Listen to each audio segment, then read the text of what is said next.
pagrindiniai plokštai irgi reikia nuvalyti kojas, lygiai taip pat kaip ant čiupuko, tik su pagrindinė plokštai reikia elgtis daug atsargiau, kadangi kojos linkusios daug lengviau išsiplėšti iš pagrindinės plokštės pačios.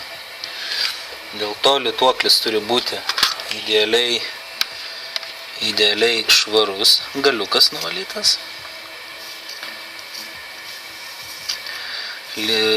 Litavimo pastos turi būti daugiau. Galiukas blizga, nežinau, matos, nesimato. Ir dabar labai atsargiai valome ir kojas ant pagrindinės plokštės. Jeigu tik pajuntam pasipriešinimą, iškart stabdom procesą, kadangi varinė juostelė gali prikibti prie kojas ir su jėga plėšiant bus tiesiog išplėšta koja. Tokiu atveju galima sakyti, kad pagrindinė plokštė būtų sugadinta nepatvarkomai, nepataisomai sugadinta.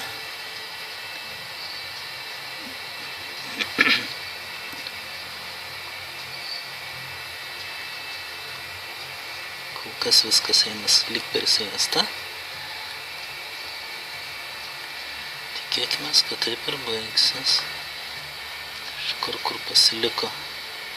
Ne visos kojos linkusios vienodai lengvai atsilituoti, tai yra nusivalyti dėl to, jog kai kur būna 4 kontaktų gyslos.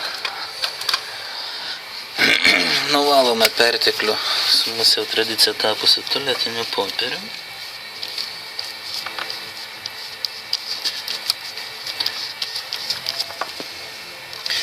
O švariai nuvalome naudodamasi darniu frasu.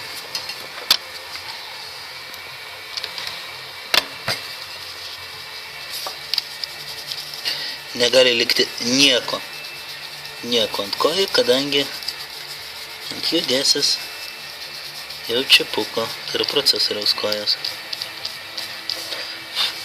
Turi būti idealiai švaru. Dar paskui perpusim su kompresorium, su varom. Na ir taip dabar beatrodo mūsų pagrindinė plokštė. Dėkoju.